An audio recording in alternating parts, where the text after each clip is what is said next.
Preside esta ceremonia conmemorativa al 108 aniversario luctuoso de Francisco I. Madero, el presidente constitucional de los Estados Unidos mexicanos, licenciado Andrés Manuel López Obrador.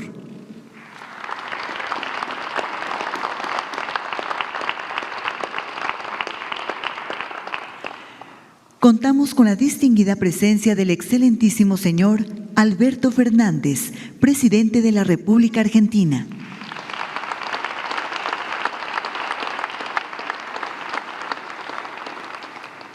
Nos acompaña en este significativo evento la doctora Beatriz Gutiérrez Müller, esposa del presidente de México.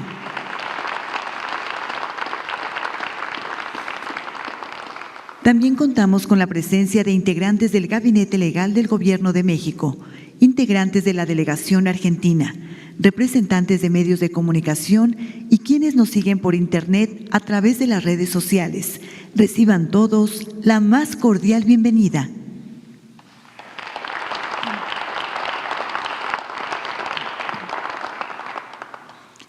Escuchemos el mensaje que dirige la doctora Beatriz Gutiérrez Müller, esposa del presidente constitucional de los Estados Unidos mexicanos.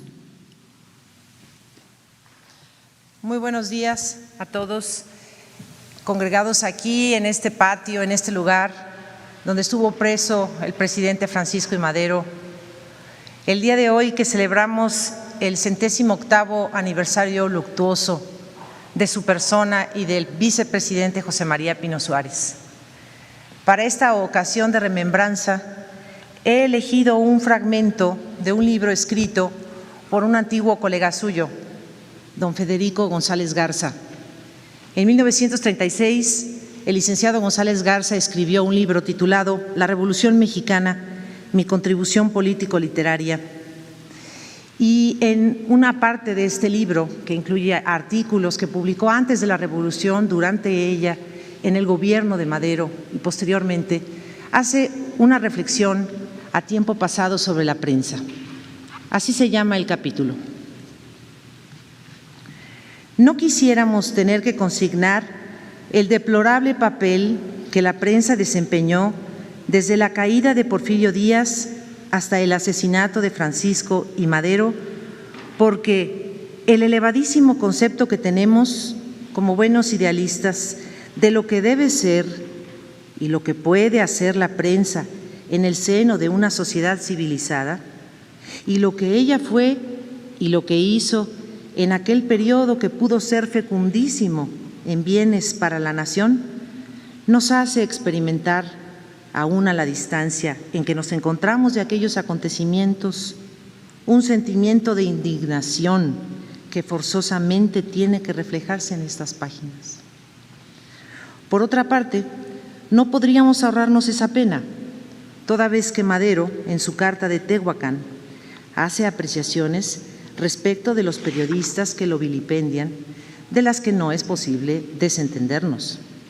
En dicha carta del 18 de julio de 1911, Madero me escribió: «Se muestra usted alarmado, don Federico, en sumo grado, por la situación que atraviesa el país, y me repite usted lo que otros me han dicho, que si mi optimismo y mi fe fueron los que aseguraron el triunfo de la revolución, pues mi fe y mi optimismo son ahora una amenaza porque me impiden ver los inminentes peligros porque atravesamos.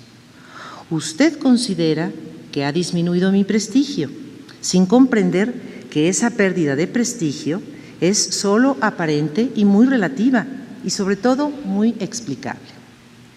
Cuando llegué a la capital de la República, rodeado por la aureola de la victoria recién obtenida, el entusiasmo de todo el pueblo era indescriptible. Los pocos que estaban descontentos con el triunfo de la revolución no se atrevían a exponer su opinión, porque ignoraban cómo serían tratados por el nuevo gobierno.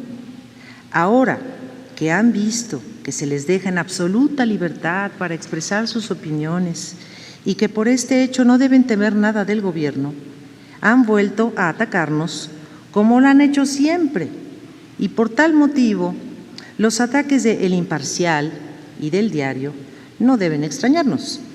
Por el contrario, hubiese sido sospechoso que se hubiesen pasado con armas y papeles a nuestro lado.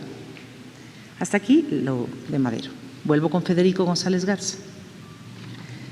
Desde luego adviértase cómo Madero, en dicha carta, no teme ni le da importancia alguna a los ataques de la prensa, juzgando como muy natural la maledicencia de periodistas, quienes no habían levantado su voz contra los desafueros de la tiranía porfirista.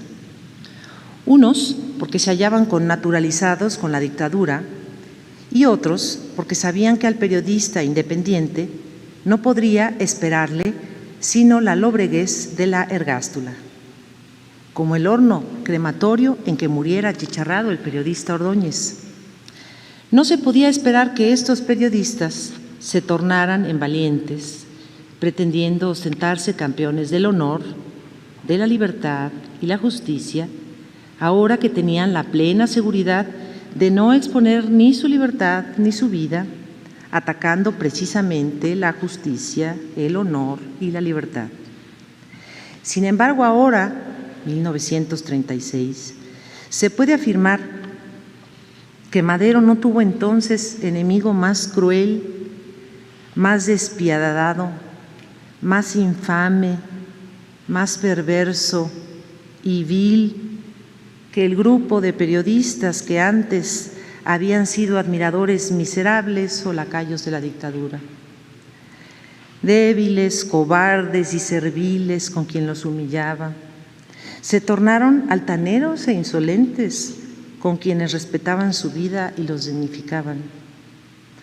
Ellos no pudieron perdonarle el insulto que Madero les infirió al juzgarlos hombres dignos, capaces de usar con espíritu civilizador de una libertad que no habían sabido conquistar. Madero suponía que serían hombres conscientes de la espléndida oportunidad que su amor y su heroísmo ofrecían al pueblo mexicano de romper la maldita, ancestral tradición de nuestra raza, la de acabar para siempre con los gobiernos constituidos a base de sangre y de rapiña. La miseria moral de que estaban repletas las almas de estos periodistas porfiristas y pseudo-independientes no pudo dar más fruto que el de la ingratitud. Escribió Rogelio Fernández Güell en 1915. Así los galeotes, libertados por el insigne manchego, acometiéronle luego a pedradas, rindiéndose de su heroica y generosa locura. Añoraban el látigo y las cadenas, porque como los esclavos en quienes hasta el instinto de libertad ha muerto, una vez manumitidos, quedaban expuestos a morirse de hambre. Y como Madero no pudo permitir que subsistiera el corruptor fondo de los reptiles, del cual se alimentaban muchas sabandijas, estas escupieron todo el veneno de su ruin naturaleza sobre la antes inmaculada reputación del que venía a sanear un ambiente saturado de abyección y servilismo. Ellos y otros rufianes de la prensa que se decían independientes fueron quienes sistemáticamente se dedicaron a minar y socavar el gobierno de la revolución, alterando siempre la verdad, lanzando las más infames calumnias sobre Madero y los prohombres de la revolución, hasta lograr dejar en el ánimo popular la impresión de que Madero era incapaz de gobernar y por lo tanto había que aplastarlo junto con su gobierno y restaurar el antiguo régimen con todas sus ignominias. Ellos fueron, en una palabra, los que prepararon y abonaron el terreno en que bien pronto habrían de fermentar y florecer las más negras traiciones. Entre los periódicos que en vez de ser nobles instrumentos de los que la sociedad dispone para instruirse y civilizarse, y que se convirtieron en envenenadas dagas florentinas para apuñalear todas las honras y todos los principios, estos fueron los principales: El Mañana, Multicolor, La Tribuna, El Heraldo, El País, El Imparcial, y el diario. Amén de otros libelos que por su inaudito libertinaje y desenfreno deshonraron aún más y por entonces a la prensa nacional. El texto de Federico González Garza termina así.